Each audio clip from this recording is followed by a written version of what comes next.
Traditionally in business schools, we teach subjects like marketing and accounting. But more and more often we hear terms like social entrepreneurship and social responsibility.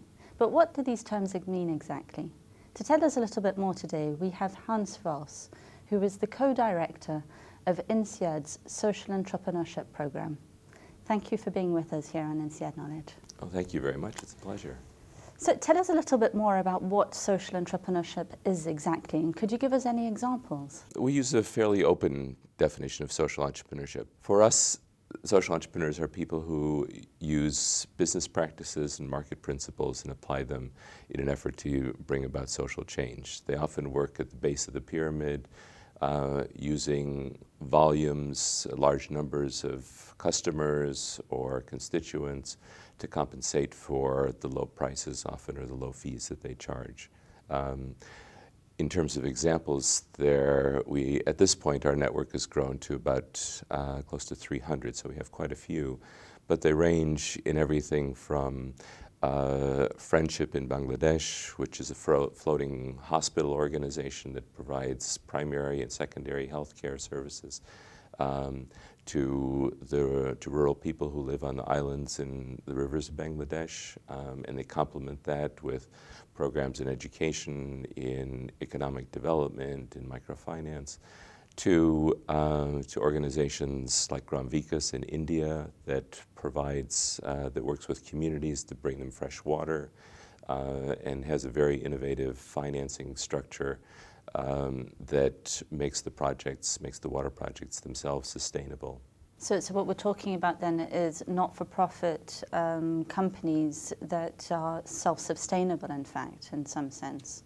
Well, they're not all not-for-profit. Some are for-profit, some are not-for-profit. An organization that we've worked with for quite a few years called Dialogue in the Dark is a for-profit organization. It's really the notion that they're using the market mechanisms to bring about social change, and their the sustainability of their model is built on generating revenue from their activities and using the leverage of the services they provide and the skills that they have to sustain their organization rather than being completely charity dependent. Yeah, so it's not charity as such, it's actually creating something that is self-sustainable in the long term and maybe creating skills as well. Huh? Exactly. In some cases, charity is required. Many times where services are being provided for people with disabilities, or we have a number of organizations that work in access to justice and criminal justice reform. There's really not a sustainable model that can exist without charity. So charity sometimes and often is some component of or some piece of the puzzle. But what we look for is to develop the skills and capacities within these organizations so that they can develop sustainable business models that empower and enable themselves to deliver the services that they desire and bring about the change that they would like. But what sort of programs does INSEAD run specifically in this domain of social entrepreneurship, and who are the clients and the corporate clients that would come to one of these programs? It started now 7 years ago with the idea that INSEAD should be able to contribute to this new and emerging field of social entrepreneurship. And at that point, what we now really still consider kind of the cornerstone of our program, which is an executive education course, aimed not really at all social entrepreneurs, but really those people that are in a position where they're dealing with the challenges of running their organization 3 to 5 years into their work. So they're dealing with issues of scaling, they're dealing with issues of business model innovation, of leadership, of transition from one level of organization that's often local or community-based to something that's national and sometimes international. And they need then some solid business tools and principles to work from, some lessons that come from the corporate or business sector that they can apply. With that program, we've built over the course of the years this network that I mentioned to you of about 300 social entrepreneurs, leading social entrepreneurs from around the world, at this point 40 to 45 countries. We work very closely with other leaders in the field, the Skoll Foundation, the Schwab Foundation for Social Entrepreneurship, Ashoka, a number of other entities in different parts of the world that identify who the people are that fit into this program and can make the best use of the high-level skills that we teach. From that, we also conduct research on the practices, begin to learn the lessons, construct the frameworks, and promote the network itself. Because there's a great deal of benefit from people working in healthcare, for example, in India or Bangladesh, and linking them to people that are doing similar work in Africa or Latin America. In addition to that, more recently, we've added a program called the Social Entrepreneurship Catalyst. We actually have run a couple of times a field course in which we sent MBAs to do consulting work.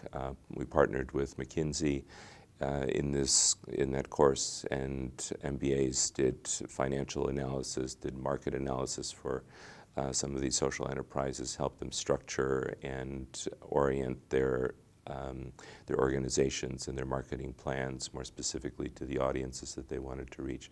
So there's a great deal of benefit that can be brought by our professional faculty, our students, certainly our executives, to the field, people that are working in this field. And at the same time, experience in the field for the MBAs that gain that as well. Exactly. I think I think the MBAs are often quite surprised by how challenging an environment people are working with in Tanzania. It isn't the market data for Tanzania doesn't exist the same way that it does when you're working in Germany. They can't read a case study, unfortunately, on that. Exactly.